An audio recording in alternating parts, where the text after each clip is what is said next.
Might move this around a couple more times, but I'm trying to find a good angle where you can see everything. Carving and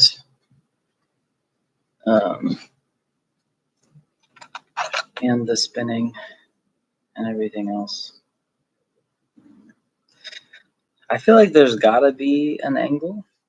I just don't know what it is. Maybe it's back here. Is that any better? No. Maybe if I move forward.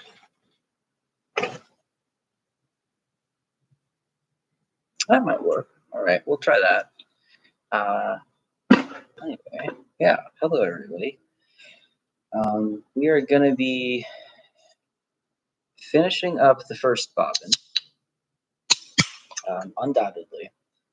I think the main question is actually like how much more we'll do with bobbin 2, because now that I'm looking at it, like look at that, it's mostly full. We could definitely fit more on there, but not a lot more. Maybe like 6 more wool lags or 6 more poonies, if that. So we're gonna make a bunch of poonies.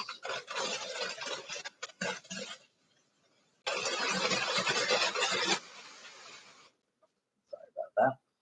Just needed to grab a whole ton of cotton. And yeah, gonna get started.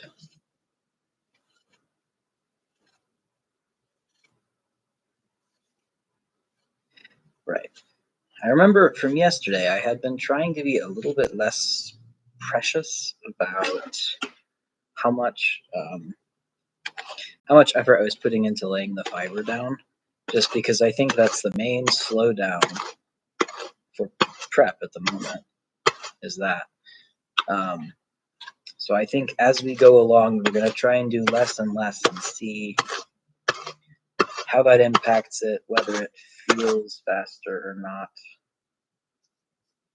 You know, we'll see. I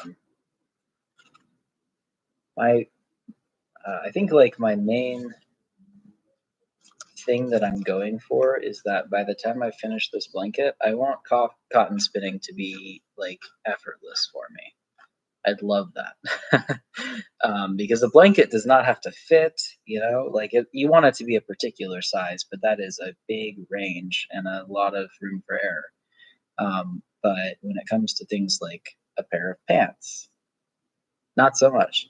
And, you know, part of that is certainly down to the knitting, but I think a large part of it also, or at least this is something that I've noticed the more handspun I've made and the more I've used it, is that, I'm doing that thing again, is that like if your yarn's uneven, actually figuring out your gauge, like just the very first step of making a fitted garment, figuring out your gauge becomes so much harder.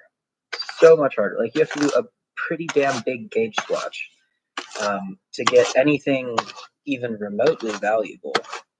And additionally, it still might not be accurate. Especially if your problems are sort of just that you have difficulty controlling the size, and it's instead what's controlling it is the prep, because then it's like you've got these long sections of thinner, thicker, thinner, and it just is not is not going to lead to a nice, well-fitted garment unless you put a lot of extra effort in. And I'm already pretty bad at fitted garments. I mean, I can make socks and I can make gloves with the fingers and everything pretty easy, but anything other than that, we got problems. So yeah, basically, I'm hoping that by the time I'm done with this blanket, what I'll have is the ability to spin cotton well enough that I could make some decent garments with it. Because the climate that I live in, you know, wool is great in the winter, and it's even pretty decent in the fall and the summer, as long as you've got some light wool. When it comes, or the fall and the spring rather, when it comes to the summer though, You want cotton. And it's so hard to find good clothes in stores. I've kind of stopped trying. Like, I have what I have, and then I try and make stuff when I can. Um, so yeah, I don't mind too terribly if um, the blanket is uneven. I think,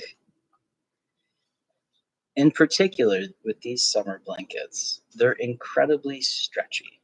Like, the way that I make them is just garter stitch all the way across, um, which makes it incredibly stretchy in both directions. And so that means that actually measuring it and figuring out if the sides are even and if it was what you wanted is basically impossible, which I think is kind of nice because it takes a lot of the pressure off, you know? It means it's going to be basically invisible if I do mess it up. Um, but that doesn't mean I don't want to learn and get better, you know? It's kind of the fun part for me.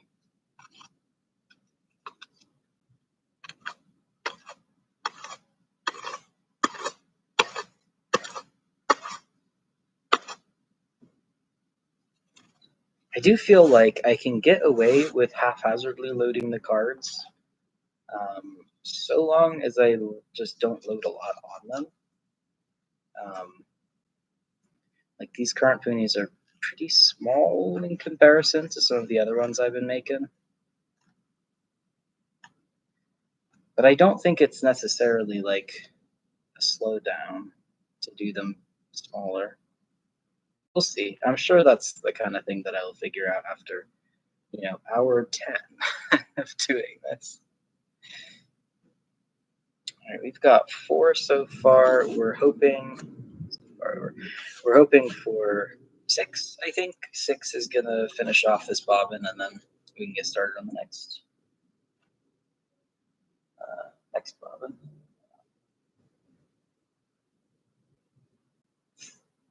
So yeah, that's the plan. Hi, Ciaro. Nice to have you in. Hope you're doing well today.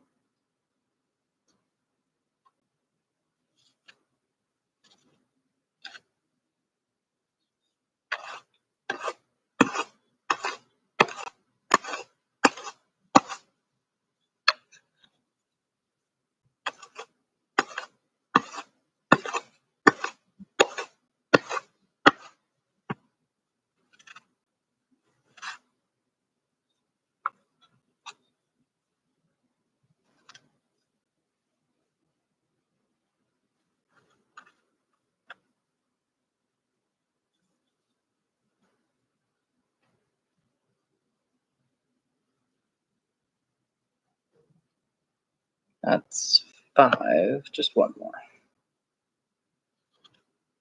You have a bit of a cold, but you think you're more grumpy about it than actually sick. That's fair. Sorry you're coming down with something though. That sucks. I also might be coming down with something, or it might just be allergies. When I woke up this morning, like barely breathe, and I just felt terrible. My eyes were super itchy, so it feels allergy-ish. I'm glad to be not at work right now. This is what I am.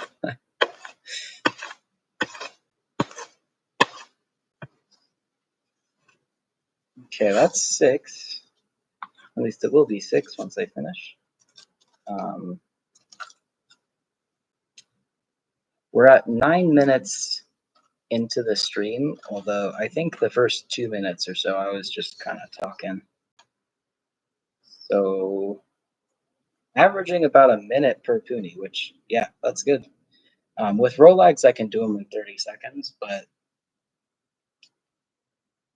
only after several years of practice.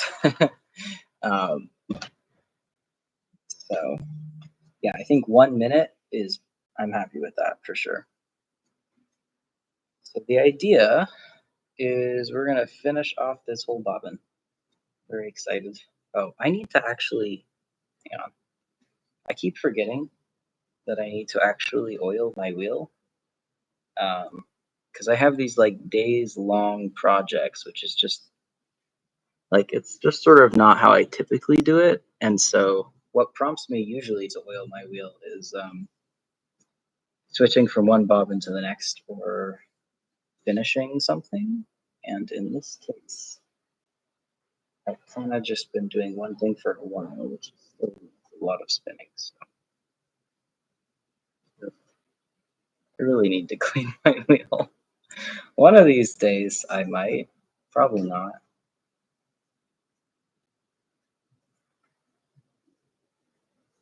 That's really fast. Thanks. Yeah, I'm pretty pleased with it. I feel like, especially some of my most recent changes that I've done, such as figuring out some better ways to just kind of slap the fiber on there and not spend as much time making it neat. That has helped a lot. And then also, really the big thing is that I'm no longer fiddling around with those knitting needles and I'm just hand rolling it, which is better in this case anyway. So, but wow, those knitting needles were seriously slowing me down. I was watching one of my older streams and it was like I'd be fiddling around with them for a good minute, which is just way too much.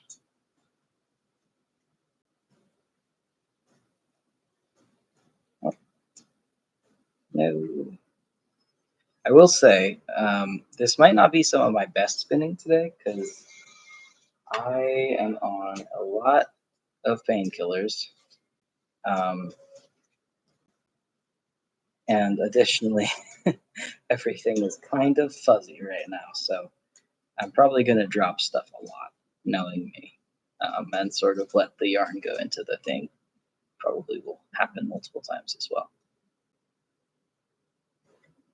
But also, that's sort of like not something I can prevent or control for because that's how it is sometimes, you know. So just let that happen. If I get to a point, and I don't think I will today, but in general, it's possible. If I get to a point where like what I'm doing is literally detrimental, and it'd be better if I was not working on that project at all, I think I would probably just switch to something else for that stream. But today, I think I'll be fine. Just clumsy.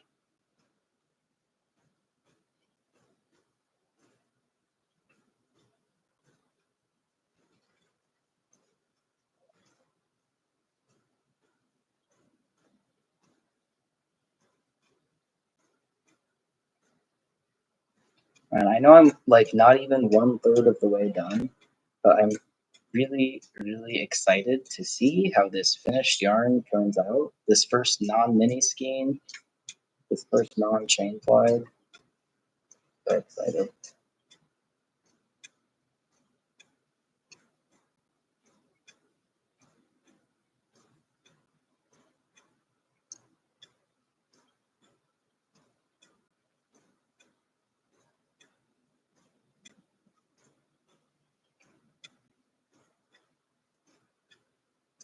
I've also been thinking because I have a small amount of the washcloth yarn, like stuff, you know, the test stuff that I never actually turned into. I turn all of it into washcloth, so I have some of that left over. And I was thinking I should probably try dyeing that rather than dyeing, for example, a skein like this, and just see what happens, see what it takes, see what happens to it. Um, so I think that's something I'll probably do this weekend.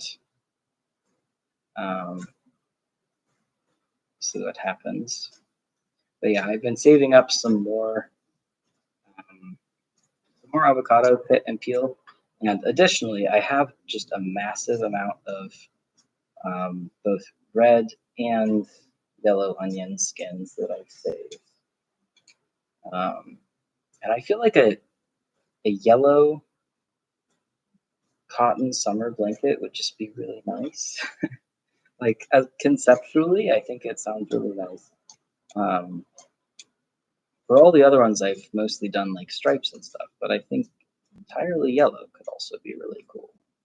And I am pretty sure I have uh, I have the onions for it. And if not, they're like the easiest dye material for me to acquire out of anything because I don't even have to eat the onions. Um, there have been multiple times when I've gone to a grocery store, just either removed the sort of, precarious outer bits of skin from all of the onions, um, and then also like taken all of the skins that have fallen off and are just sitting in the bottom, and I'll come away with like, a massive grocery bag's worth just of onion peel, and also many judgmental stares. But like, who else wants this stuff? It's gonna go in the trash otherwise. Um, so yeah, I can get huge amounts of onion skin really easily, and I don't even have to eat the onions. And it's like, it's not free, but since I put one onion in the bag and then charge the entire bag of onion skins as onions, and it doesn't weigh very much, I end up paying like, uh, $3 for a pound of onion skins when it was $3 for a pound of onions. So yeah, it's a great deal, and it's really easy to do as well. So and like, I don't like wearing yellow that much. I love the color. It's just I don't like wearing bright colors. Um, so I never really get to use my beautiful yellows. I think this would be a really nice opportunity to do so. You love yellow? Yeah, me too. It's one of my favorites. You've been spinning more cotton too. You're at the point where you spin fine for a while, then it stops working and you have to stop for a while. Yeah, I feel like I was stuck at that point for a really long time, like years. It would work okay, and then something would happen, and I just wouldn't be able to fix it, and so I'd stop the skiing there, and I'd stop my practice there. Um, I don't know how I got out of that though, honestly.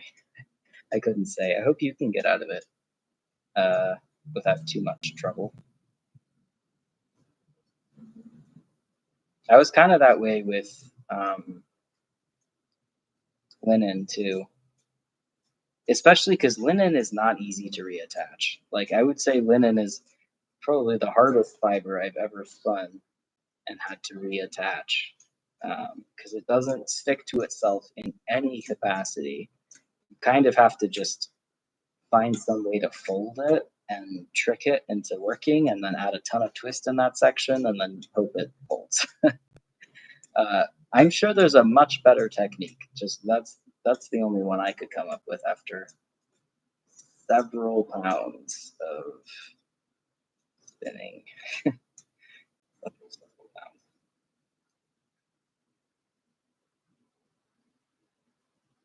You don't wear it either, really, except in small stripes. Yeah. I just, I don't feel, damn it, drop my pony, hang on. I don't feel comfortable um, wearing colors. Like anything particularly bright, especially, I really don't feel comfortable in that. The most colorful it gets is I have a green Union jacket, and that's it. And I mostly wear that one to remind my bosses visually that I'm in a fucking union.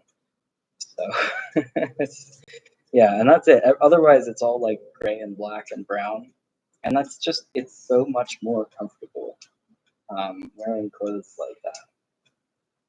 But I like colors.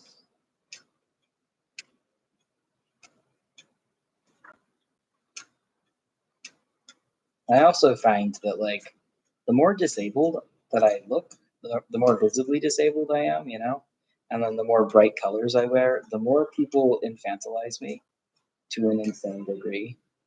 Um, and like my parents didn't treat me like a kid even when I literally was a kid.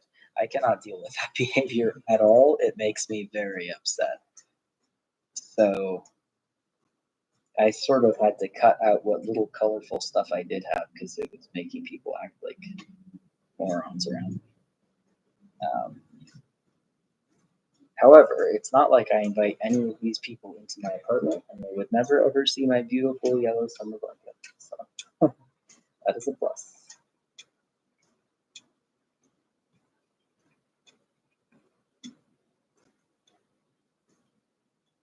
You've decided to try linen again soon. You don't know if it'll work at all.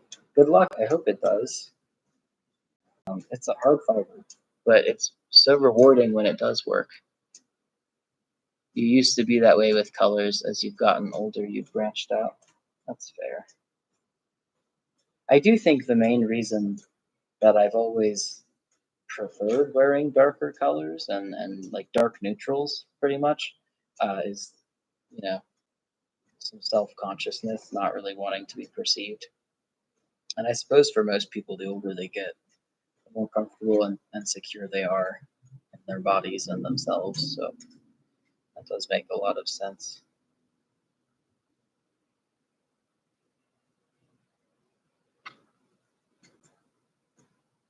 Ugh, I thought I got rid of this migraine when I got home because I did something and then it sort of went away, and now it's back badly. Don't have my sunglasses over here either.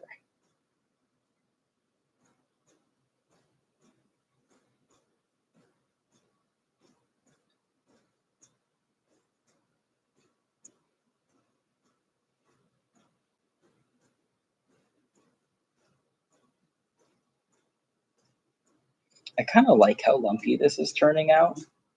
Like, because having seen it in the finished yarn, the lumpiness just adds so much visual texture and makes it look so clearly handmade, even when it is neat. And I like my things to look handmade. It upsets me if they look like a machine could have made them. So I think I'm going to be really happy with this yarn, but we have to see.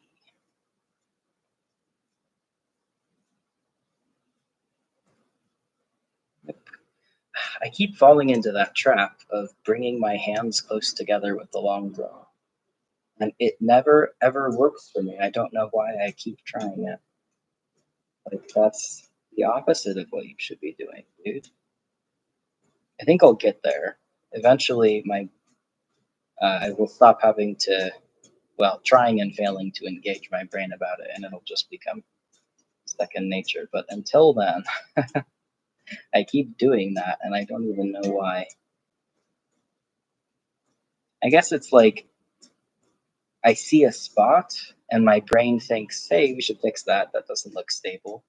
And then, to me, the way to start fixing things is put your hands together, start sorting it out with your fingers, um, which is not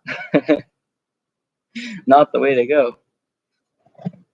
Hang on, I need to switch legs, unfortunately, and drink a little. It was all about not being perceived, but now you know you're going to be perceived no matter what, so you might as well have fun with colors too. I mean, yeah, that's objectively so true. Yeah, lumps can be nice. Yeah, I do love a lumpy yarn at times. Like there's been times when I wanted it to be lumpy so much that like I'll sort of engineer lumpiness in, like I'll purposefully not card it all the way, and cause lumps that way, or I'll purposefully add shortcuts, or sorry, second cuts in there, and like because that's always going to cause some lumpiness even once you pull them back out. They're just kind of already done. It's just a texture. Like, why does it have to be smooth? Smooth can be nice, but so can textured. What hook are we on? Hook 2. Hook 3, I think. Nope, wrong way. There we go.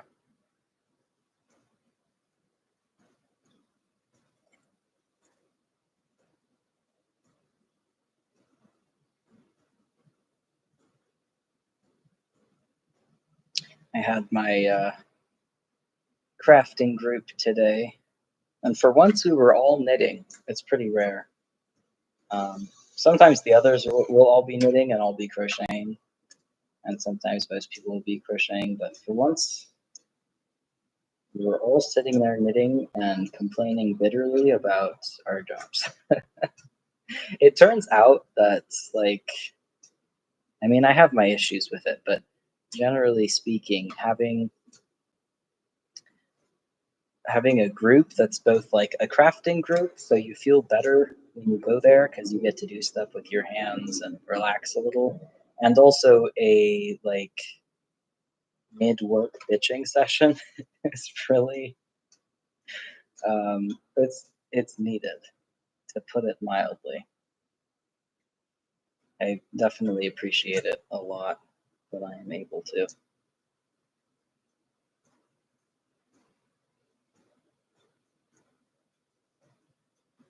But I think I'm about halfway, maybe a little less, maybe a third of the way done with sock one. I really, I think I might even go for like a sort of ankle sock situation or just as low cut as I can to save on knitting time. Because as soon as my sock yarn gets here, um, sock frenzy. I want to start another pair basically. So, and I don't like having two pairs of socks going at once. That does not ever go well for me. I have to finish one first.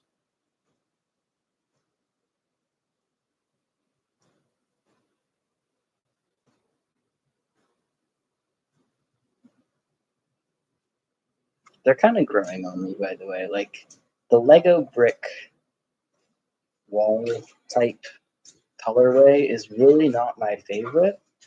Um, but I like this one more than I like a lot of them. I just, I think I tend to prefer colorways that have like stripes that last at least one row. I don't want 5 different stripes of color in one row or round or whatever. But it's so hard to find those. And of course, that sort of thing is heavily dependent on the width of the sock. Um, but no,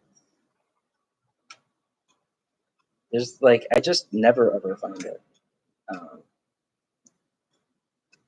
I don't know what I would have to look under. Maybe I'm using the wrong search terms or something, but it's always like multiple, um, either multiple different color changes per round or multiple rounds per color change. And I want neither of those.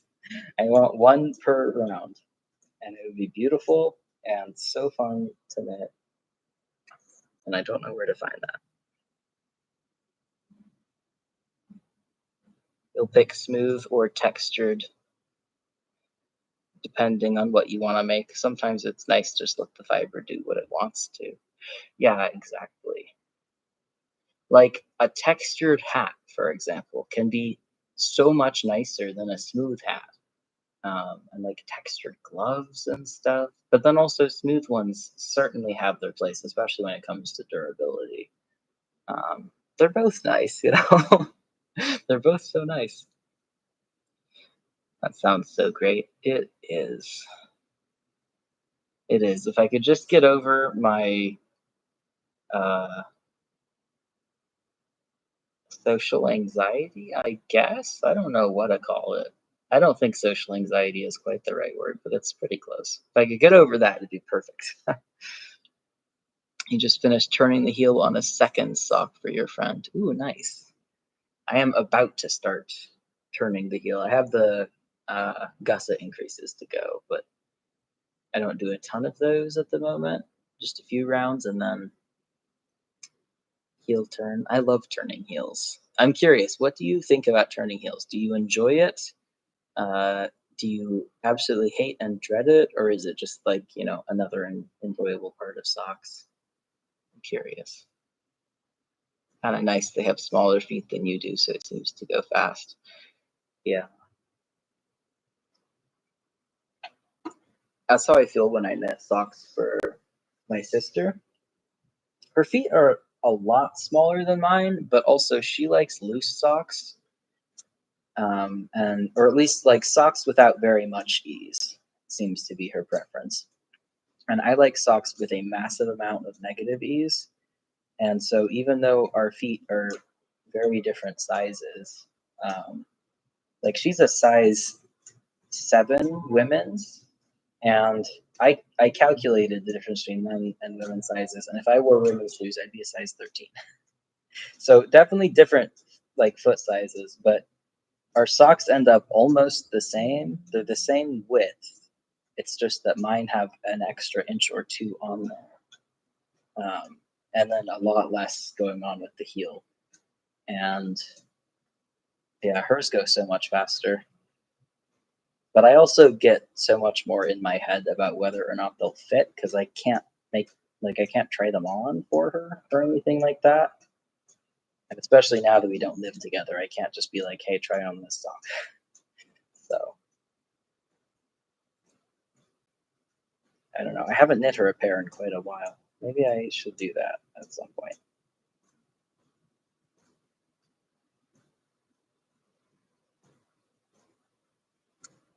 The problem is, like I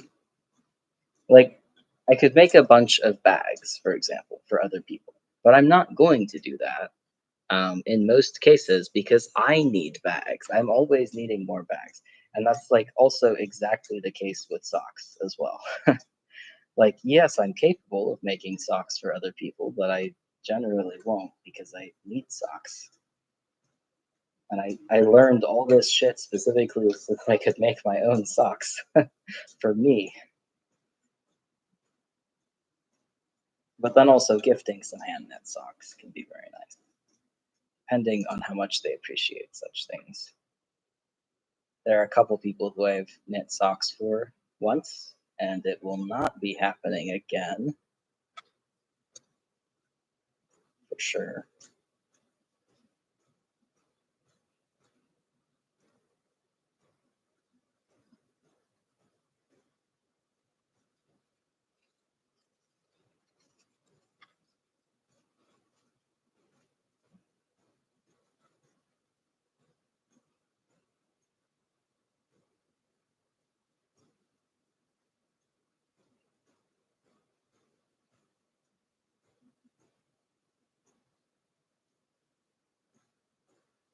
So I had thought that 6 poonies would get us all the way to the end of the bobbin, but this is poonie number 6, and I don't think so. I think we're going to need at least one more and possibly. You love turning heels too? Nice. Yeah, I don't know if it's necessarily my favorite part. Um, it's hard to say because I like all parts of sock knitting so much. The gusset is the one part that I'm like, ah, I wouldn't do it if I didn't need it. But everything other than that is just so enjoyable. And sock heels are just always like I thought that the magic of what the hell just happened, how did I turn a right corner, would go away at some point because that's how I felt the first time I successfully turned a heel. I thought that would go away, but I'm a couple dozen pairs, so like maybe 50 plus actual heels in. The magic has at no point ever gone away. I'm always like, wow, I've made a beautiful rounded right corner. And it's so different from anything else that I knit. I don't know if this is true of most other knitters, but me in particular, I tend to not do stuff that requires a lot of shaping. And I never use short rows except for in sock heels. And so it's just like a whole bunch of techniques that I don't usually get to play around with. And that makes it a lot more fun as well. What uh, what heel turn do you use, or do you like have? I personally have I don't know what I would even call it because it's a combination of many different things. I feel like there's a lot more sock knitters who don't do things by the book than maybe other types of knitters because socks are so variable. And so once you get the skills to change it, if your foot is like slightly weird in some way, you're gonna have to figure it out, and you'll be highly motivated to do so. And so I feel like with sock knitters, I found a lot more of the kind of knitter who is like, well, I took this and then I did this to it and then I did that. And then 5 years later, I've got a great recipe for my own personal socks, which is exactly what happened with me. You wear a men's 10, you don't know what size shoe your friends wear. They just told you how long to knit each part. Fair. I wear a men's 9. So yeah, that is a mood. But I imagine your socks end up quite a bit bigger than mine do, unless you also prefer incredibly tight form-fitting socks. I do that with my shoes too. I lace them on like as tight as I possibly physically can. That's just, it feels nice. It feels so much better.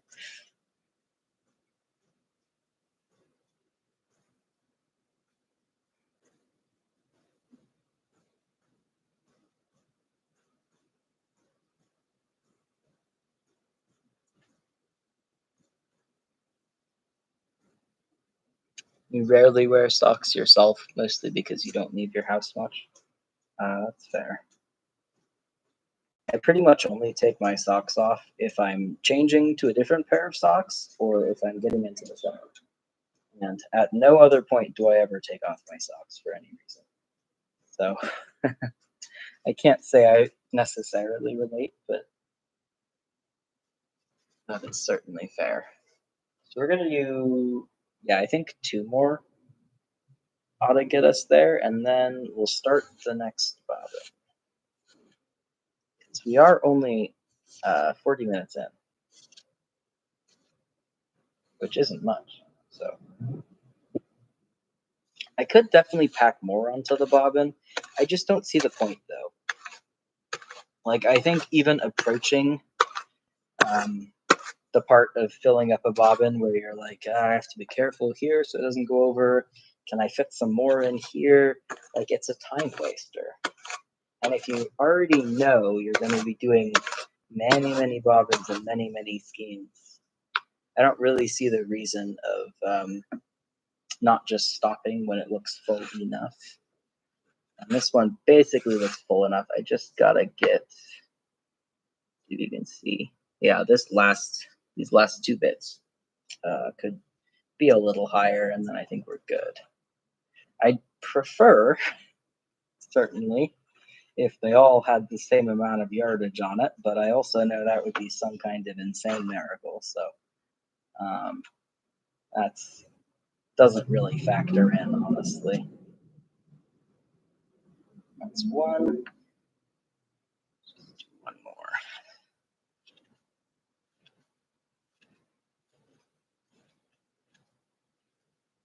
This holding and dragging thing, I think I found a way to do it a little bit faster. It's sort of the way that I put stuff on bats, like the way that I load fiber on blending boards for bats. When I'm being really lazy, that is, because it's not a good way to do it. But it seems to work okay here. And it's faster than what I've been doing, so. But I'm sure I'll always have more improvements to make.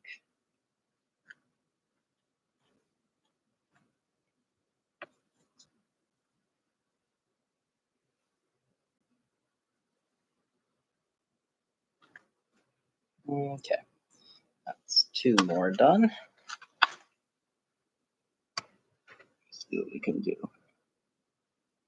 You're not even sure why people fill up the bobbin all the way with singles unless they have a bigger bobbin to ply onto. Yeah, I don't know. And I say that as someone who's guilty of doing that myself pretty frequently, but I don't know why I do it. It's stupid. It doesn't really help. I think like the only time it does make sense is when I have just a tiny bit of fiber left and I'm like positive, absolutely positive that I'll be able to fit it in, or at least I think there's a good chance. And then I'll try. That said, when it comes to like I'm filling this up all the way with the knowledge that when it comes time to ply, I'm gonna fill the plying bobbin, empty it onto the niddy noddy, fill it again, empty it again, etc., etc.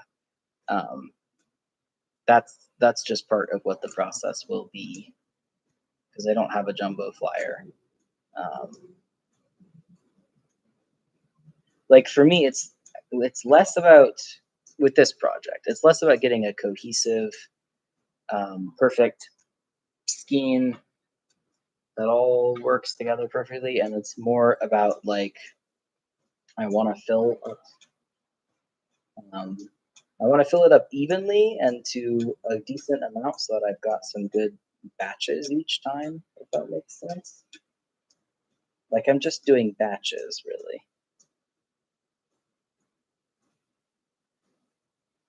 And most likely when I go to put it on the niddy noddy, I will not attach them. Like I won't attach, you know, each of the each of the three different bobbins worth. I'll probably just like pull it off and do another one because I don't find massive skeins particularly nice to work with. Like they're kind of a pain to wind up into something, and they take a lot longer to dry. There's just no point. Um, but I do think it would be super satisfying to like finish this up, and then I've got the three skeins already done. I am excited for that, for sure.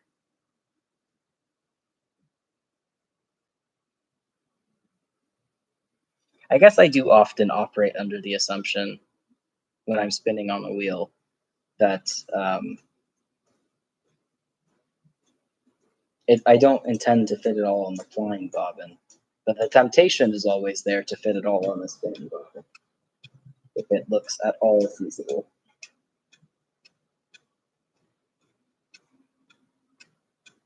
I think part of that might be due to bobbin scarcity. Like with the Nano, I got 6 bobbins with that. I don't know how many you got, but I got 6. And so I just never am really feeling bobbin scarcity, you know? Like I never fill those things up all the way because the tension can't handle it anyway, and the motor can't really handle it anyway either. So I just, fill it up till I feel like putting on a new one.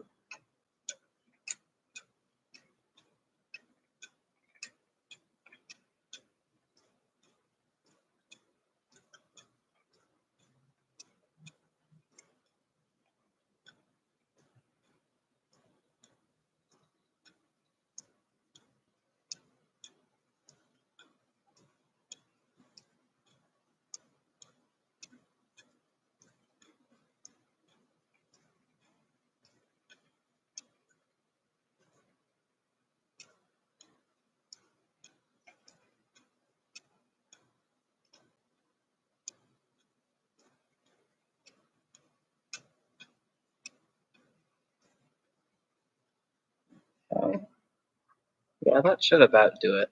So I'm just going to do that last one. Um, one left. And then I think what we might end up doing, because we're at about 45 minutes right now. So probably like approaching 50 by the time that I get this bobbin changed and everything. I think what we might do is just card a whole bunch more Fumis so that for tomorrow's stream or whatever my next stream is, I can just do a ton of spinning.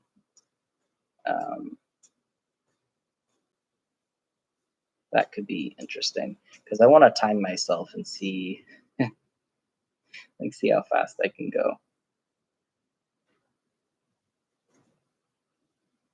So we might give that a shot. We'll see. But I also might just spin them. Depends.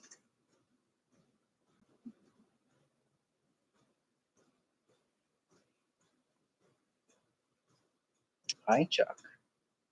You're back. Sorry, the obligatory Chuck break has to occur. Chuck, what are you doing?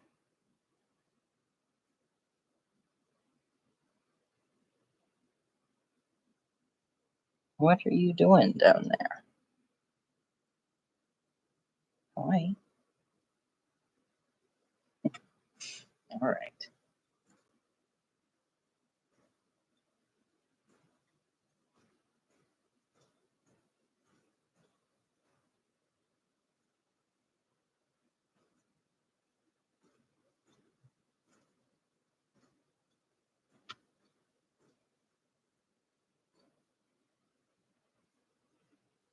Oh, hello, Chuck.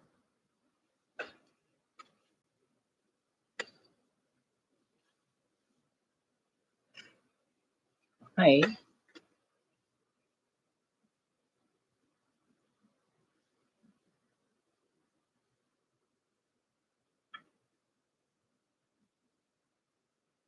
Apparently, I didn't spend enough time with her when I got home. That's the look she's giving me. Is like, how dare you just start streaming and ignore me, your only friend. I'm sorry, Chuck.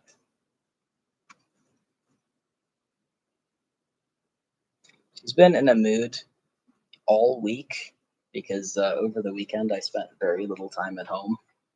So she's got demands that I kind of cannot meet.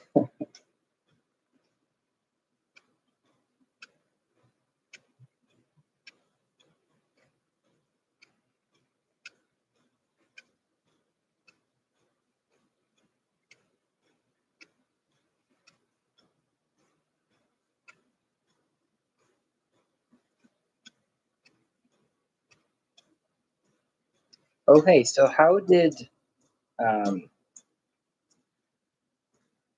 how did trying to thick spin with the more like compacted, less fluffy Rolex go?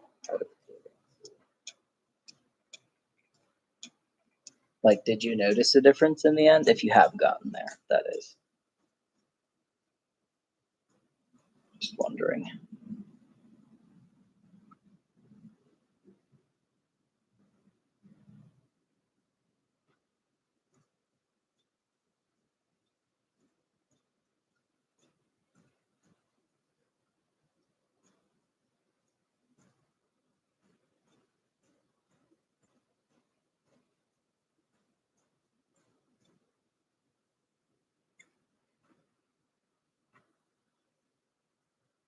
I'm also really curious to weigh this.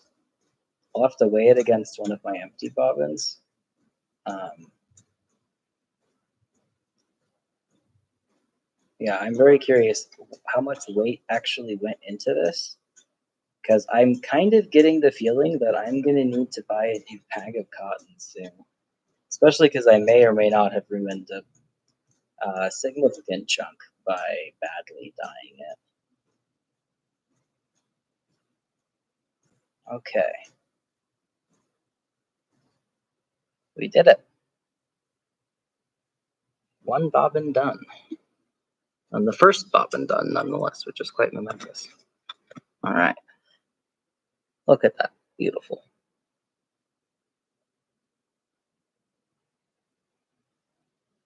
Like, it's definitely not the most even bobbin, but I think um, if we traditional 3-ply it, we'll be good to go. Chain plying it would kind of suck, but I think we'll be okay. um,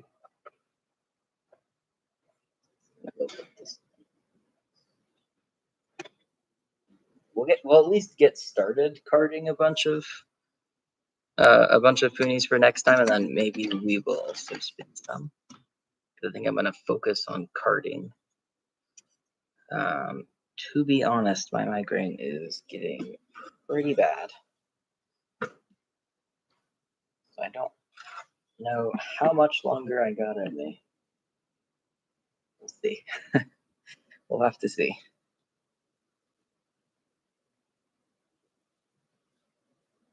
She is cute. She gets away with so much because she's so cute. The fluffy ones definitely were easier to spin thicker. Since it was wool, you could do it either way, though. Interesting. That's what I was hoping you would say, honestly. That's very interesting. Do I know about how many punis I made? I was doing about 6 grams per puni. Or, sorry, not 6, 2. Um, yeah, 2 grams per puni ideally, although I think a lot of these have ended up more like 1 point something, because they look a little smaller. And I've been sacrificing a tiny bit of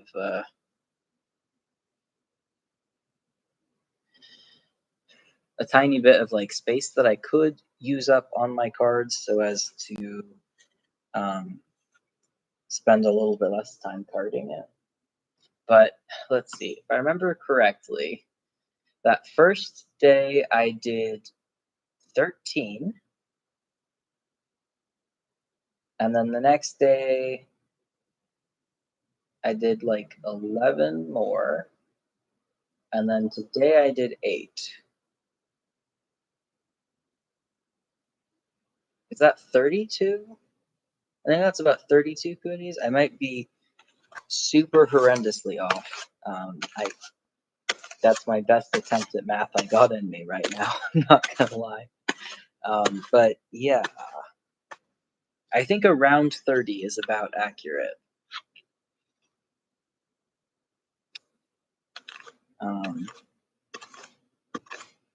So, and if I am doing approximately 2 ounces or 2 grams,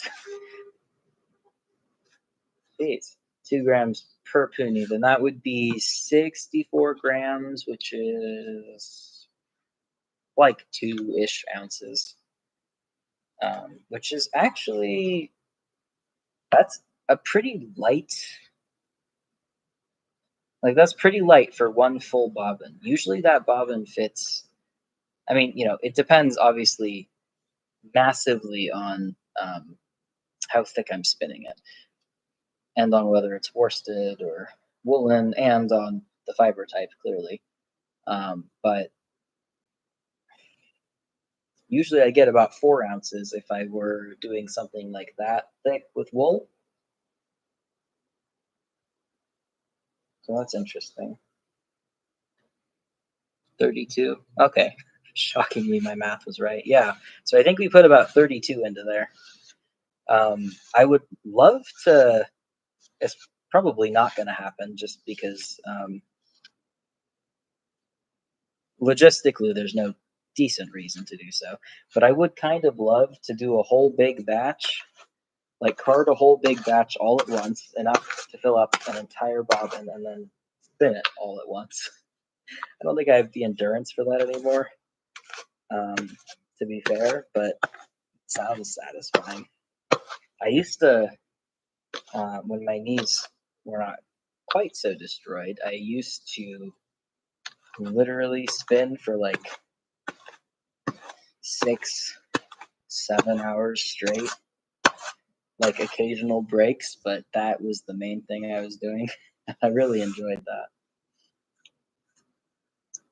2.25 ounces. All right, interesting. I'm really curious if that's what it will end up being. I guess the main thing is like if it's more or less, that means that I've been putting more or less fiber per puni, right? That doesn't seem right. Cotton feels denser to me. Cotton feels denser to me too, and I feel like it's often heavier. But the other thing is, hand spun cotton and mill spun cotton feel and act like entirely different beasts. Especially like mercerized versus non mercerized makes a huge difference. And I don't know. I I wouldn't be shocked. I feel like, especially in this case, because we're doing these fluffy poonies, right? That means there's a lot of air in there. So that means the bobbin is more air than it would be if I had been wrapping these tightly, I think. At least that's how I understand it. Could I do it over a weekend? Potentially. The problem is I usually spend my weekends doing chores. I usually have no time to relax on weekends at all. Kind of sucks, actually. But I just don't have time to do anything else. This is from a while ago, but if I need to go lie down, I should. I might. The thing is, like with the migraines, I'm already so used to just sort of like at work, I don't get that choice. If I did that every time, I would genuinely never work, which would be lovely, but I, have to pay rent in this capitalist hellscape. Um, and so because I can't do that for work, because I have to suffer through it, um, I prefer to also suffer through it for my own, unless I get to the point where I literally physically can't do it, or I know I'm about to cause some serious damage. I will just keep going because I refuse to let this take everything away from me besides work. If I'm gonna get all fucked up by it, I at least want to sometimes have fun. So like I might at a certain point hit the part where I need to go turn off all the lights and lie down and not move uh, for a very long time. But until I have to, I won't. That is my philosophy, for better or for worse.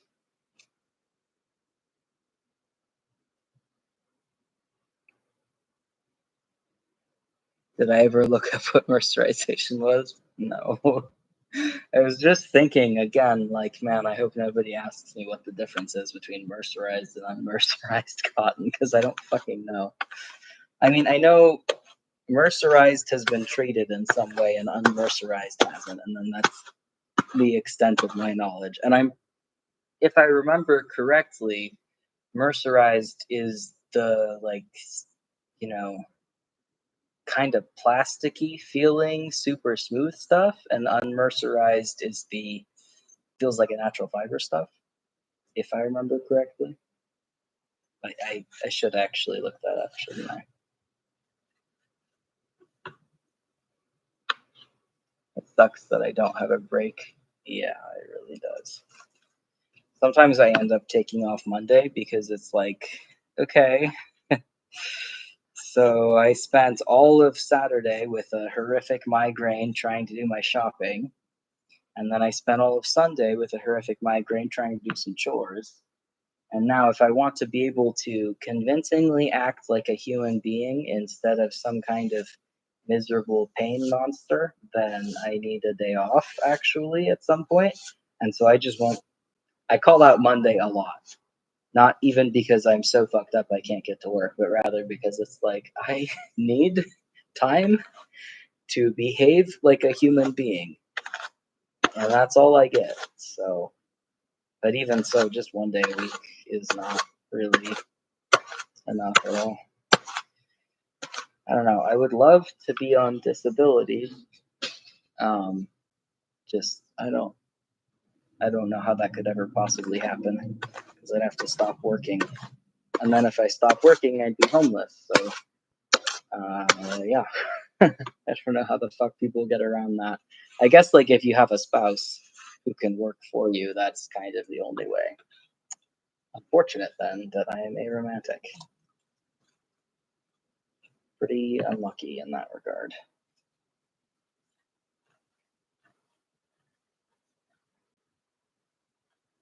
Being this disabled and like especially with the progressive disability has made it really clear to me that like so many of the safety nets that people rely on are based around romantic relationships and around the expectation that you're going to have a spouse, you're going to have a boyfriend or a girlfriend or whatever. Like, and I don't have that. And Not only do I not want that, but the idea of it makes me physically sick at this point. So like I couldn't even pretend. It'd be fucked up to pretend, and also I couldn't do it anyway. But it's like, what do I do? What the fuck am I supposed to do? I don't know. Don't know.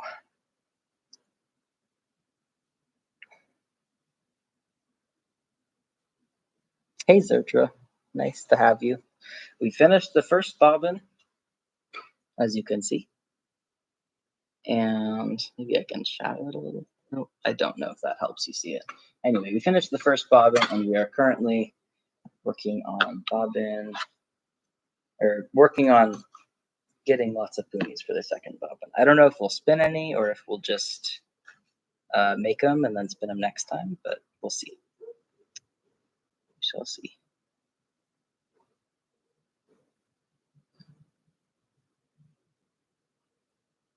You've worked through migraines before. You couldn't work anymore. It sucked. Yeah, it does suck. It's soul crushing sometimes.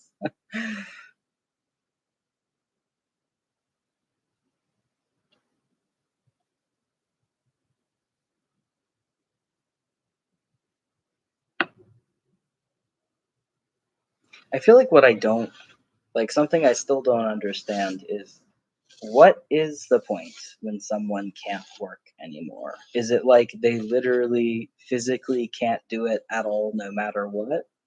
Or is it like they can't do it without destroying their body further? Or they can't do it while maintaining a life? Like, when do you get to stop? I don't know. Because I've already hit the point where I physically couldn't do it multiple times now, switched to different careers, and I still can't do it. I'm causing lasting damage every time I go to work, but I just don't see another option. I don't think there is one, to be honest. I don't know. You might look up mercerization this evening if you can continue to see well enough to read. If you do, let me know, because I probably won't unless I randomly remember to. Unlikely. The company you worked for had a private disability insurance plan. That's how you got by between working and SSDI being approved. You do have a spouse, but their ADHD is really bad and they can't really work either. Interesting. I'm really glad your company was able to do that. I don't think mine has a similar policy really, but it's hard to tell because anytime I try to talk to HR about disability, they just like, I might as well just not say anything at all, to be honest. It's really something.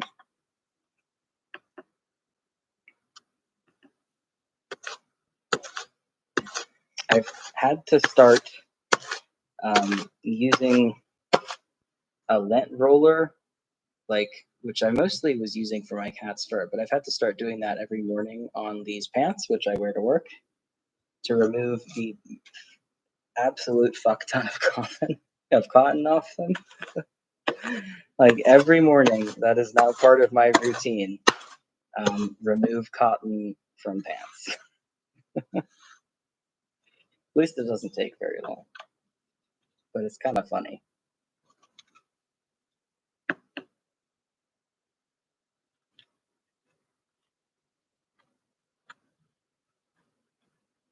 I guess I could wear different pants during this, but I do not wish to change my clothes multiple times. So it's not likely.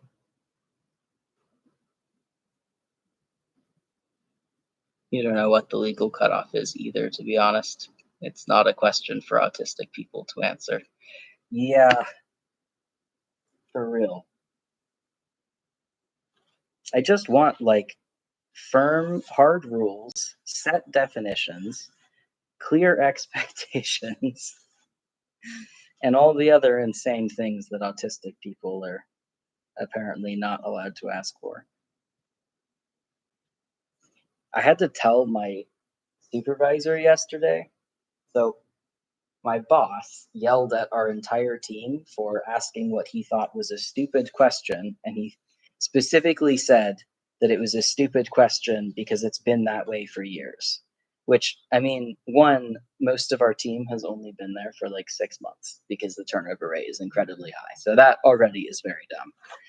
But the other thing is that like things change constantly at my job. The workflow changes, um, if not day to day, week to week at the very least. And so I had to be like, dude, to be honest, um, my way of coping with the ever changing everything of this job is to occasionally ask clarifying questions. And if you don't like it, I don't know what to fucking tell you. And he just didn't say anything to that. And then he apologized the next day. So maybe it actually worked. I don't know. But he's been really pissing me off. It's kind of crazy because I had like a weird, I don't know, somewhat crush on him initially. And then the more I get to know him, the more I'm like, I genuinely fucking hate this guy. Which happens a lot when I have crushes on people, if I'm being honest. That's kind of the default thing that happens. Which is why I don't usually act on them. Because I know I'm kind of going to despise the person pretty soon. It's really weird.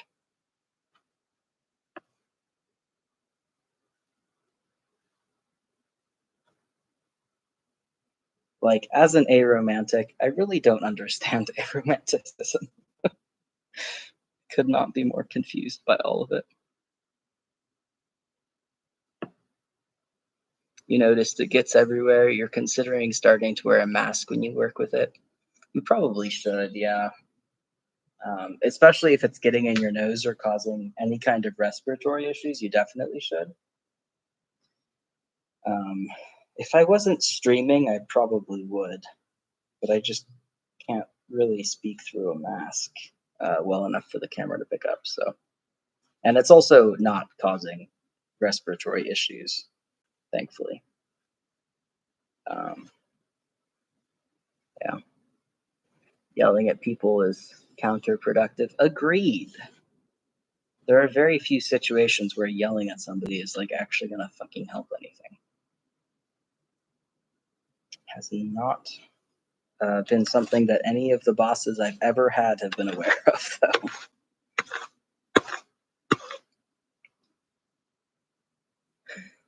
Not the ideal duality. Yeah, not exactly.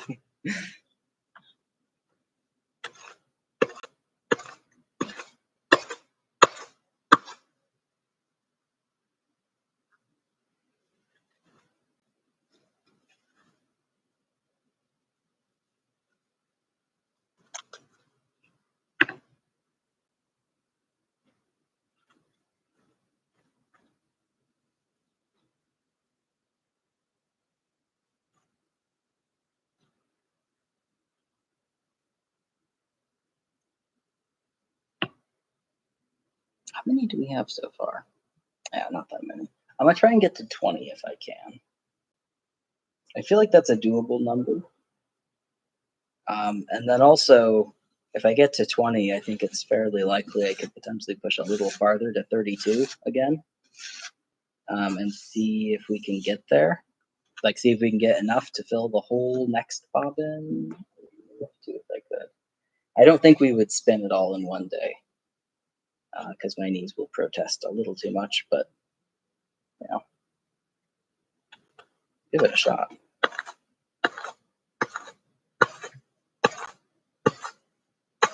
At the moment, knitting is a lot more painful than carding is, so I don't really mind spending a lot of time carding because it adds to the crafting time I get to do. Oh,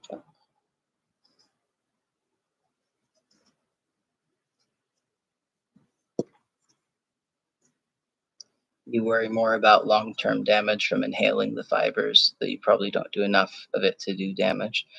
That's fair. I guess I wasn't really thinking about inhaling the fibers like through my mouth. They tend to get like I seem to inhale them through my nose, but then they get stuck pretty immediately in my nose hair, and I just like blow my nose and it comes back out. Um, or like even just exhale sharply through my nose and it comes back out. And I haven't noticed any in my mouth. Like maybe once or twice I've noticed a little bit, but it was very noticeable that I had cotton in my mouth. So I don't really know. Um, I think they're not quite fine enough for that to be a huge issue, but that is also just a vague guess. I wouldn't take my word for it. I suppose like it's all the cotton dust really that matters. Like I'm looking at my wheel right now and there's a hell of a lot of cotton dust. I just cleaned this off, by the way. And if you look at the top of my finger, that is what's on it. So yeah, it's pretty much all cotton. And I literally just dusted my wheel off like a week or two ago. So actually, on second thought, you may have a point.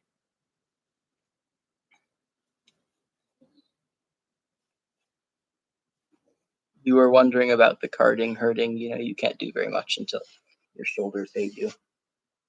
Yeah, it seems to depend on the day for me. And not just the day, but also the angle really matters and how much effort I have to put into it. Like if I'm carding something that does not want to be carded, for example, something that has a lot of really old, sticky lanolin in it, that requires a ton more effort and then it hurts really bad.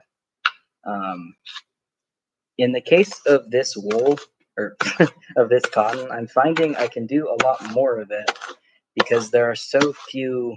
I'm only doing 2 passes and I'm only doing like 5 or 6 picks per pass. I don't think pick is the right word, but I can't think of another one. So it's so much less than if I was working with wool, bizarrely. Um, I'll still usually do 2 passes for wool, but I'll do a lot of picks in quick succession, like maybe 10 to 12 per pass. Um, that's just what I seem to need, I guess. I don't know. But yeah, there are definitely times when my shoulder is not going to be able to do this. I think another big factor is like, have I had a recent shoulder dislocation? Because typically when I dislocate my shoulder, it's my right shoulder. And my right shoulder is also, unfortunately, the one that does most of the carding work. So if I've recently dislocated my shoulder, I might not be able to card at all. There have been periods where they were so dodgy, I don't think I carded anything for like 6 months to a year. Um, but yeah, this is thankfully easy enough that I can do a fair amount of it. More of it than I could do most other things.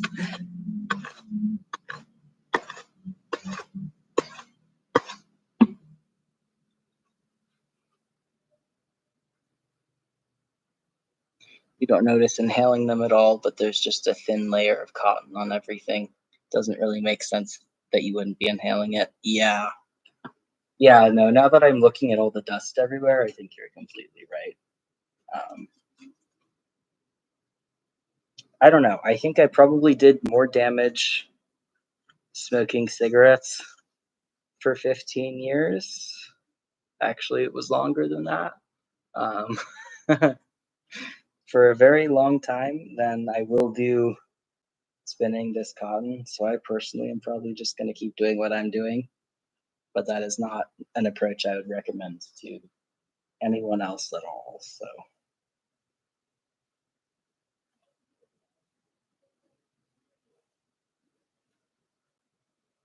You have a lot of damage between humerus and clavicle. That joint has a name, but it's really long, and you're not good at spelling it the best of times. Fair. I'm really bad at anatomy, um, but I have issues with that one too, and with my right clavicle also likes to not be in place when I want it to be, which is always, and my ribs, and many other things. I have to be pretty careful with my upper body because, like, almost anything that I injure will eventually lead to rib problems, and then the rib problems become ribs in my spine and lungs and guts problems, which are really, really, really painful. So I try to be careful. I'm not, I don't know, I was realizing this a couple days ago. I'm not really in too bad of pain other than the migraine at this exact moment. Like from carding, I wouldn't say it's adding any extra pain, but I also take a massive amount of opiates on the bus ride home because it's so painful. And the bus ride home is only, you know, like when I start streaming, I was on the bus half an hour ago. So um, I'm a little worried that I'm quite highly medicated and therefore missing some important pain signals. I guess I'll find out at some point if that is true. But for now, I'm just gonna enjoy myself. That is the plan. Enjoy what I can while I can.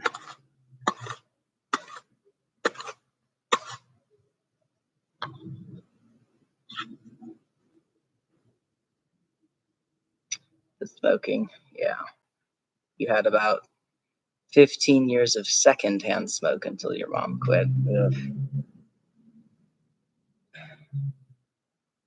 My plan was always that if I had a kid, I would quit. And then it turned out I will not be able to have kids. So I didn't think I would ever quit. And I did quit recently, and I think I'm not ever going back. I'm very glad to have quit. But all of that said, I don't understand people who expose their kids to secondhand smoke. Like I've always been the kind of guy who will straight up cross the street to avoid getting people with my secondhand smoke as much as I can. And I'll smoke in isolated areas where there isn't anyone else around. Like I don't want people to have secondhand smoke from me. I never did at any point, and I was pretty careful about it. So I just can't imagine what kind of parent just does that. Really, the only time it makes sense to me is if it was like during that time when people did not fully understand quite how bad tobacco is for you, and especially for kids, and what secondhand smoke was. But that was a fucking while ago at this point. Like, come on. I don't know. I'm very sorry to hear that you had 15 years of secondhand smoke. That's awful.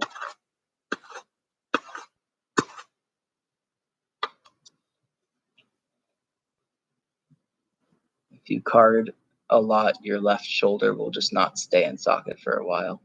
You're not really sure why that is, but it hurts. Yeah, same. If I overdo it, it's my right shoulder for me. That's what always happens. I think it's like all of these jerky movements kind of inflame the area, and then it's inflamed, it's unhappy, then you do something else to it, it just comes out, doesn't want to come back in because it's inflamed. That's my guess. I don't know if it's true. That's what it feels like physically to me.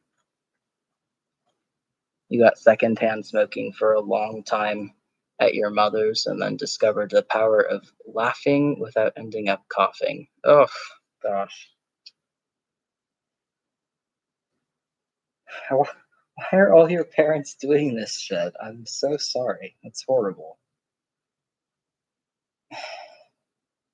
Like some of my friends when I was a kid, I mean, the friend that got me into smoking um, when I was 8, I think I was 8, it was like 8 or 10, something around then. His dad would just straight up hand him cigarettes. And he was also my age. And then his dad would also, smoke around him and blow smoke in his face. And it was like, this was in, the 2000s. We knew that tobacco is not good for you, and especially not good for kids. And just nobody cared. And it's so fucked up. If meds help me not be in pain, that seems great. I mean, yes, but then, like, obviously, I do prefer not being in pain, but I'm also incredibly prone to injury, and I have a hard time not injuring myself, like, even when I don't have any pain meds, even when I can feel exactly what's happening, I still just, I don't really know my limits because they change all the time. So, not being able to feel pain when you're really easily injured and really fragile is not a great thing, even though not being able to feel pain feels a hell of a lot better. It's a fine line for sure. It was the 80s and early 90s. Restaurants and shops were all full of smoke anyway. Ugh. I'm really glad we don't do that shit anymore.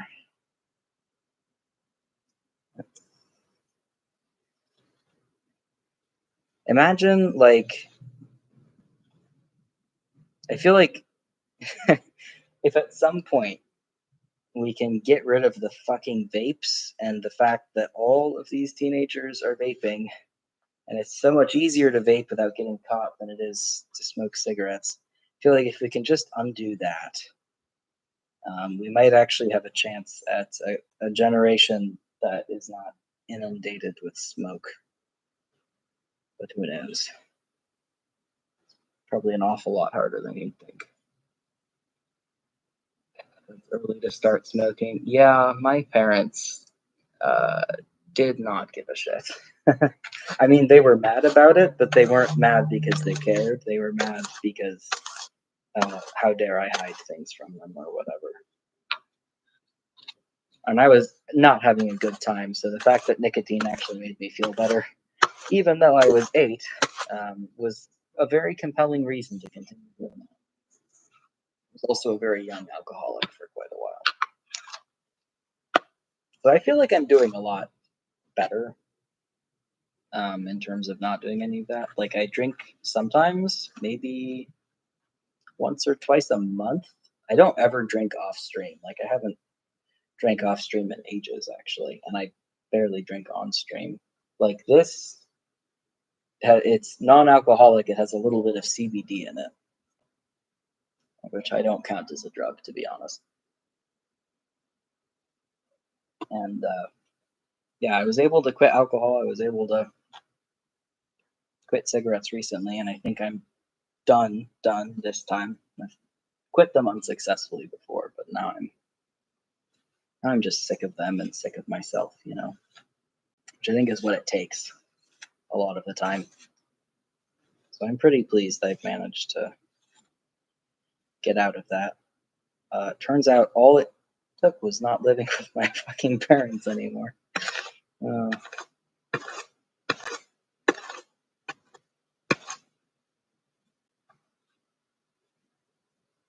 Sounds very moderate. I hope so. I certainly try. I mean, I do consume a huge amount of weed, but one, that is perfectly legal where I live. And two, I use it for sleep, and my other alternative for sleeping is alcohol, and I have not found anything else that works. So, and also, aside from the potential psychosis-related cognitive effects, which do concern me greatly, but there's nothing I can do about it. Aside from those, I feel like nightly gummy use is not necessarily a problem. I don't know. That's my personal opinion. I'm sure many people have many different opinions. And I'm sure mine is very informed by the fact that I live somewhere that weed is not only legal, but like almost everybody uses it. Like when I was doing my drug test for my job, I was like, hey, is it going to be a problem that I use weed? And the guy doing the test like laughed and was like, "We would not be able to hire fucking anybody if we didn't hire people who smoke weed." Like that's how it is here. Um, Pretty much everybody uses it, so I don't know. That doesn't necessarily make it a good thing, but I feel like it does change the social dynamics of it an awful lot.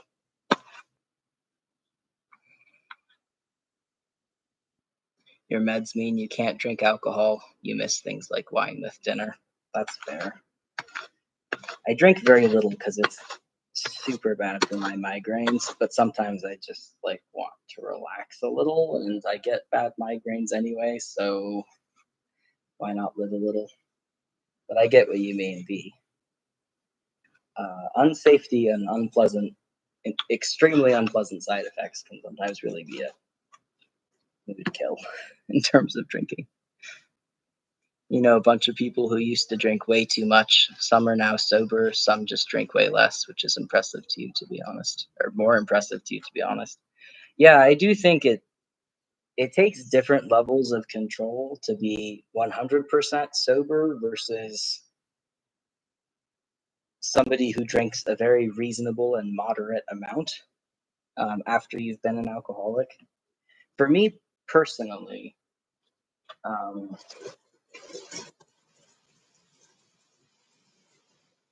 I have an addictive personality, but I don't actually seem to experience addiction and withdrawal in a way that most people seem to. Like, I quit alcohol cold turkey, and I went from drinking 3 bottles of wine a night to the next day.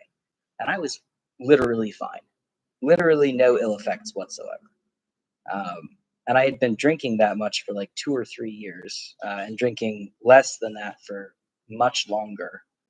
So, and then uh, when I quit cigarettes, I didn't really have any worse effects or anything like that. I crave them still, but yeah, no withdrawal. Um, which I don't know. Like, I think it just sort of fundamentally does not work the same way for me, the way that it seems to for most others, which is true of a lot of things I've noticed. But it means that I don't, because I now know what happens if I let myself habitually drink too much. I just don't let myself do that, and it's not hard. It's odd. It's hard to explain. Um, the inner workings of the few thoughts that go on in my brain. I don't know how many poonies I've done, but it feels like a ton, and the pile is huge. So I think as soon as I finish this, I'm going to count them, see what we're at.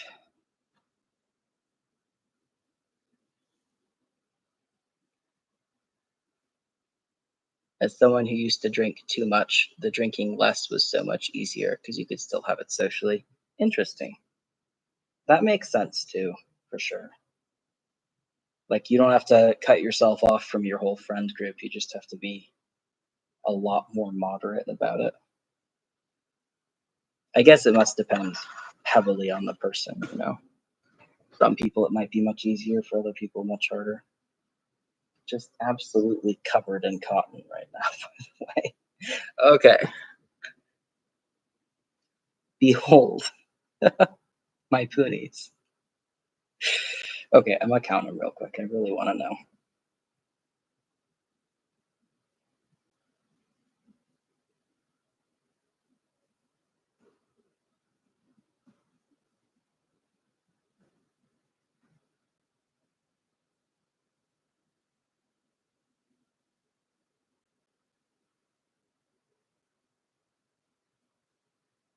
We're at 21.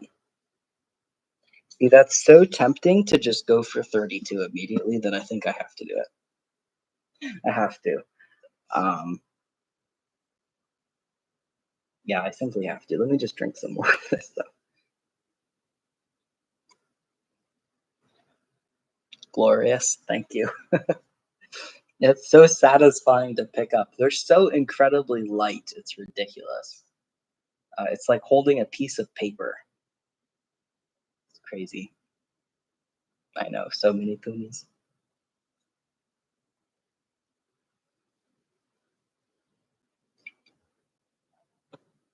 Okay, so I just need to do 11 more. Not many.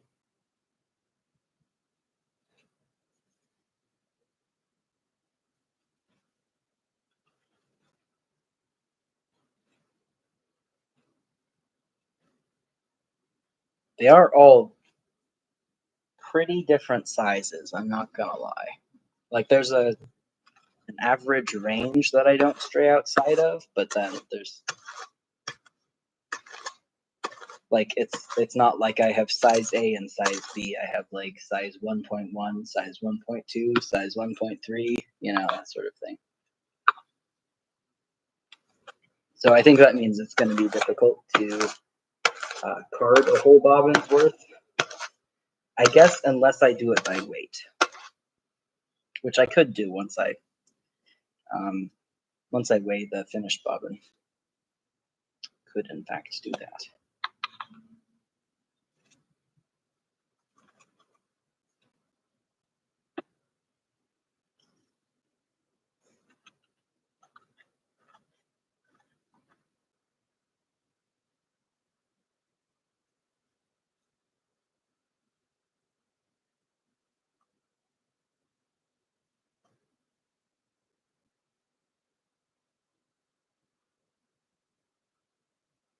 I'm going to put these guys somewhere else so that I can more easily. So if you start to see the screen get slowly covered up by a pile of spoons, that is why. That's where I'm putting them on my keyboard.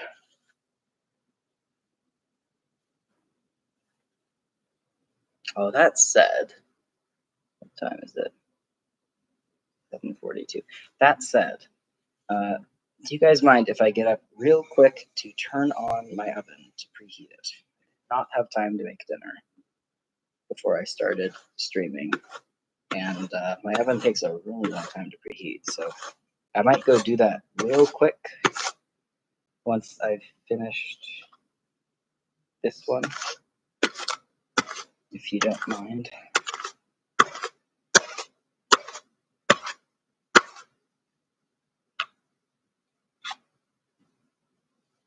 Go ahead. Thanks, I will.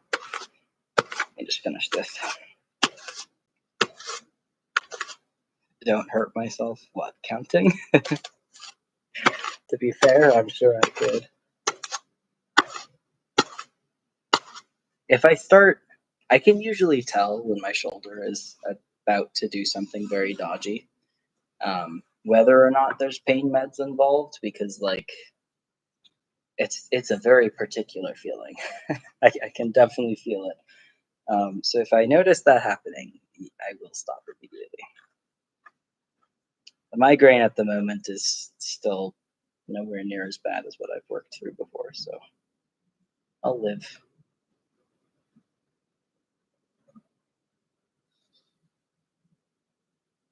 Oh wait, no, I'm putting them here. That's what it was. I might have already messed that up. Have I only done 2 since I counted? I think so. Okay, I'll be right back. I'm gonna go preheat the oven.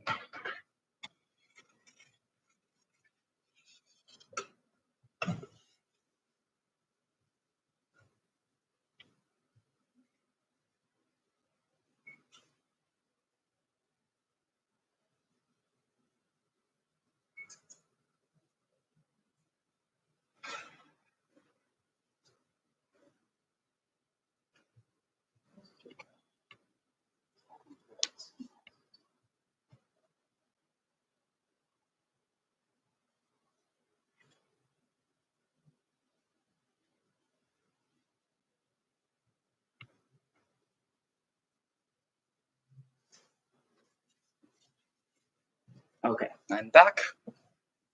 Oven is preheating, and I remember to grab my sunglasses. That should help a little bit with the migraine.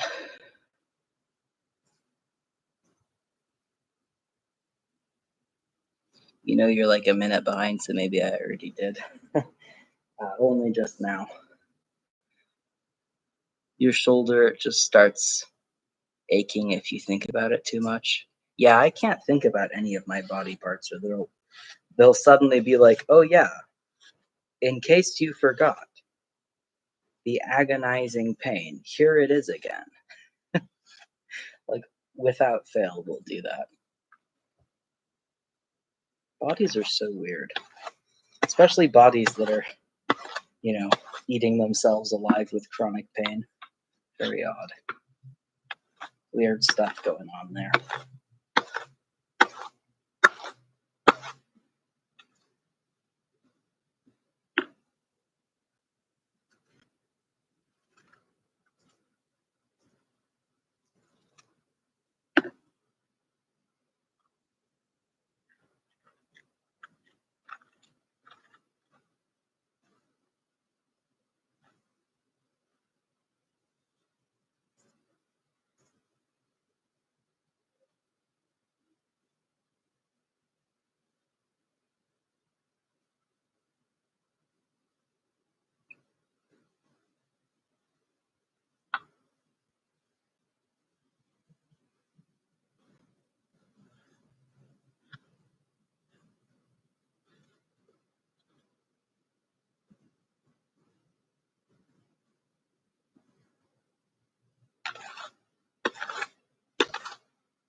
Bodies are not very realistic.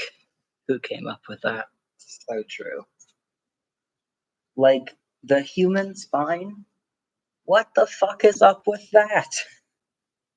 What the hell, And then the knees?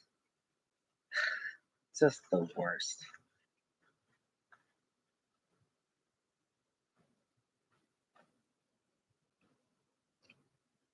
Makes no sense at all.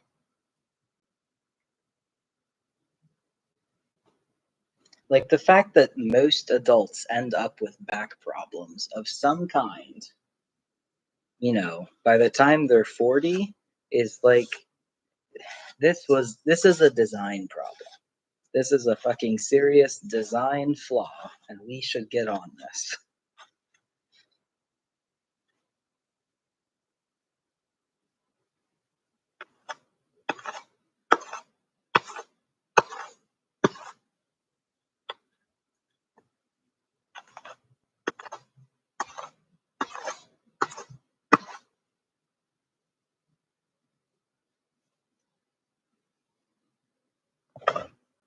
There we go. Didn't realize my chair moved so much when I got up.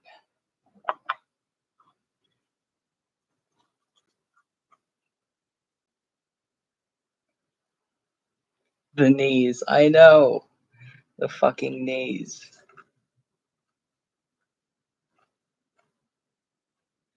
The knees suck, but all the major joints hurt you. Oh, hurt, in your opinion. Yeah. Even, I've gotten to the point where my fucking elbows are killing me. Like, what have I ever even used my elbows for? But apparently, if you hyperextend them all the time due to hypermobility, what happens is that they stop functioning in any way, shape, or form. It's like I have to be really particular about how I sleep now so that I'm not sleeping with my fucking elbows hyperextended. It's so stupid. Makes no sense at all. Your major grievances with teeth. Yeah, teeth are so stupid too. Like, all my other bones can figure their shit out. Why do I have to figure it out for my teeth? It's unfair. It's completely unfair working conditions, in my opinion.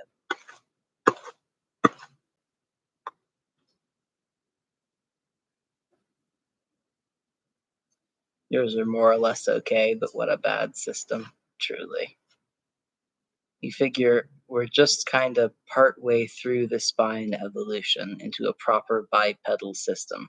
It sucks. That actually probably is correct. Like, it took so long to get this upright, maybe 2 or 3 million years down the line, we'll finally have functional fucking spines. And they'll be like looking at our fossils and being like, wow, that is rough, buddy. And they're right, it is rough.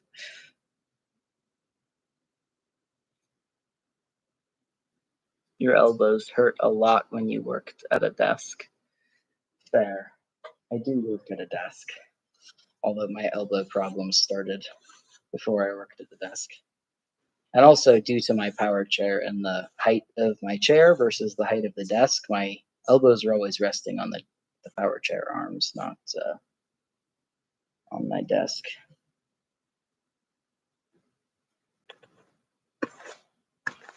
I'm hoping that will not change when I get my Group 3 loaner chair, because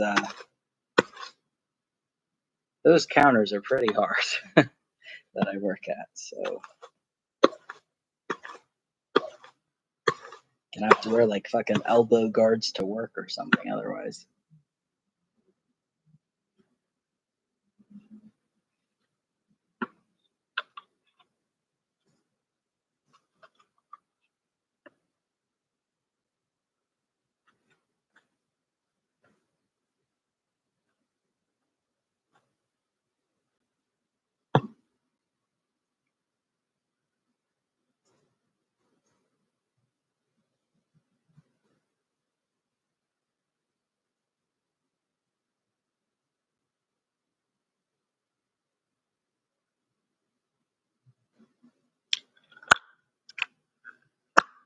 Yeah, preemptively take my gummy.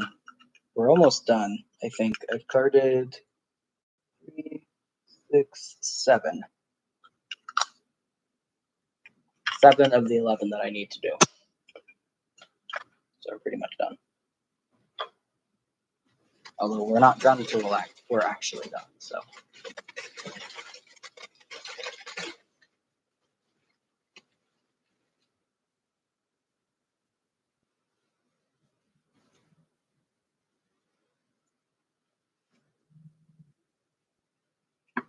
I'm shocked you still can't see the pile of boonies yet. I mean, I know it's just because I have the angle in a very particular way, but they're like high enough that I'm sort of struggling to read chat, but I don't want to move it because it's really funny. Like, it just looks really funny to me.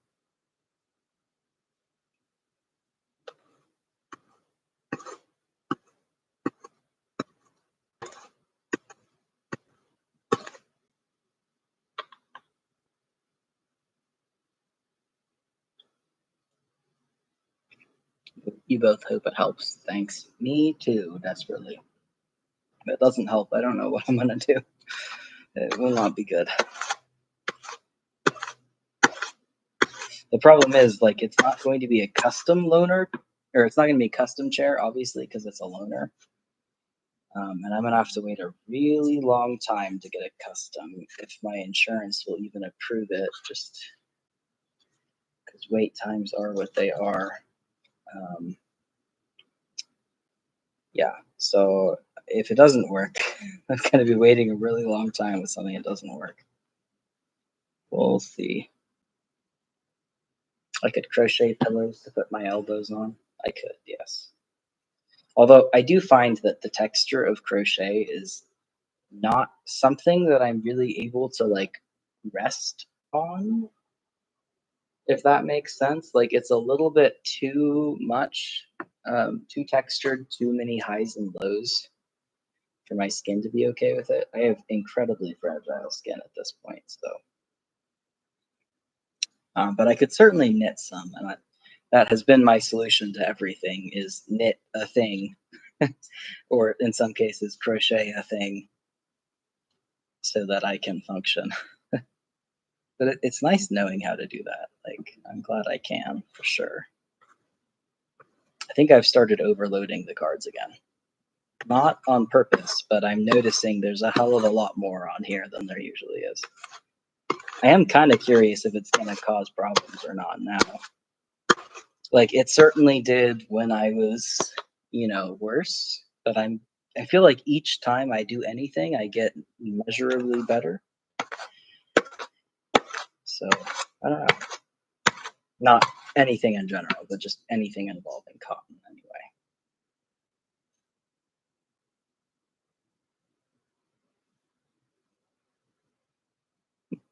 It's funny to you that we could get Poonies into the stream, give visual indication of how many there are. I might have to like actually do that. Maybe the next time I do a whole ton, because it's not like there's much else going on when I'm just making Poonies, right? So maybe the next time, if I do another batch of 32 or whatever, I'll pile them all up in front of the stream so you can see my progress. I think you're onto something with that. Ah, you can see the edge of one. Finally.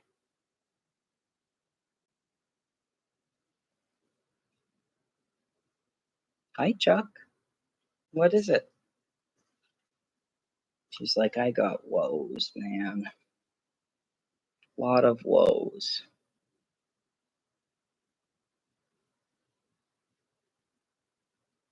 Alright. I'm almost done, I promise. Yeah, get out of here.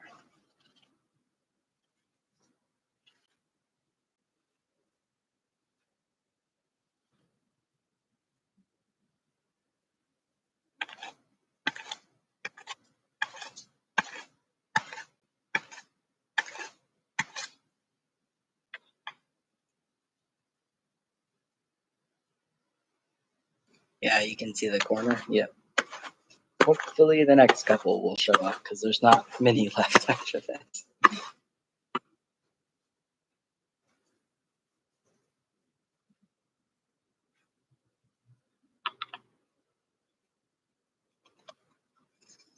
I think I have 2 more left, but I don't know if that's counting this one or not. So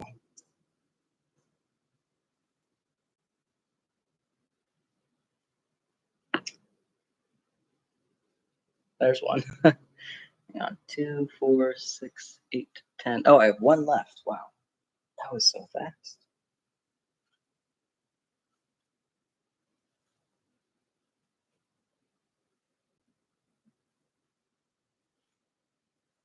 So in an hour and 47 minutes, I have spun, I think it was 10 Poonies, if I remember correctly.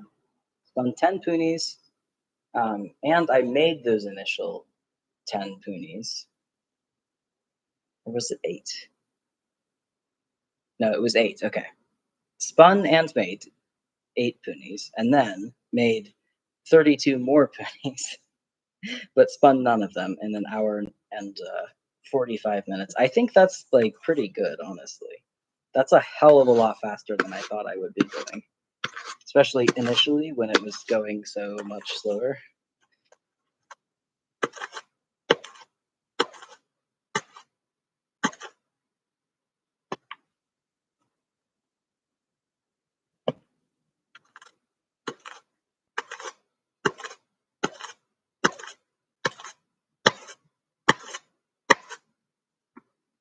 Okay, last one. Exciting. But I think I might have to order more cotton soon because this stuff took a really long time to get here. And I'm getting the feeling I might run out. Like, I definitely have a lot left, for sure, but not an infinite amount. I'm going through it really fast. There's the last one. I do have to pick them all up and hold them all together, so of course we can see the beauty. Hang on. Actually, I don't know if I can pick them all up at once. We'll have to see. Ah, look at that. It's like a huge, beautiful bouquet. How many am I at? This is 32. So yeah, a nice bouquet of punis. Indeed. I should really find something to put these in because I noticed that my cat has been attempting some sabotage recently. Yes, you, little criminal. She's been attempting some sabotage in terms of pulling these off of where I have them stored and then um, trying to kind of like whack them and stuff. Thankfully, she has no interest at all in putting them in her mouth, which is good because that's not how she feels with wool. All wool goes in her mouth, according to her. Um, but she's still like, well, let me fight up a little bit. So I think I need to find somewhere safer to put these than where I had them, which is very accessible to her. But anyway, yeah, we got this. And then theoretically, we haven't weighed it to confirm, but these are the same amount of fiber, which is kind of shocking to me. Like all this turns into just that. It always looks like that when I'm comparing wool and stuff like that. I'm always shocked by how little you end up with once you've spun it. Oh, this is so satisfying to hold. And it's like really soft. Ugh, very enjoyable. You can see how they'd be tempting. Yes. You were wondering if Chuck was interested. She is interested because I'm interested, but she doesn't care about them the way that she does about wool. She is obsessed with wool. She would live, breathe, and eat wool if she could. She loves wool.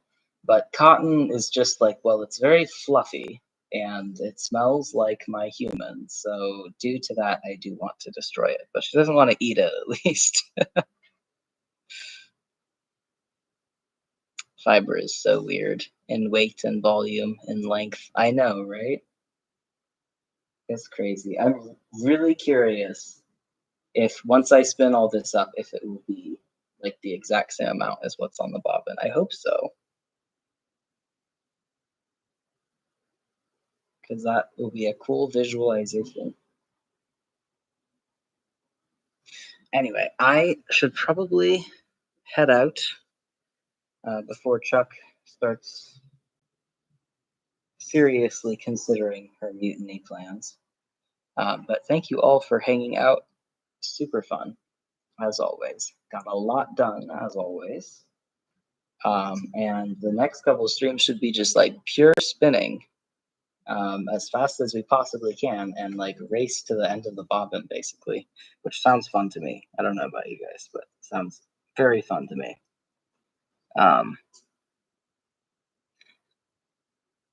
Have a good night. Thank you. I will. I hope you also have a good night, both of you. Um, yeah, probably catch you tomorrow, or at least I'll be streaming tomorrow, I think. I intend to if I can. So, yeah, catch you next time you're on. Do I think I'll stream tomorrow? Yes. Yes, indeed. I mean, it depends on factors out of my control, such as if I have a really bad migraine that I just can't get through, or if my knee's really messed up or something like that, then no, I won't. But outside of that, I do plan to. I don't have anything else that is taking up my time tomorrow night. And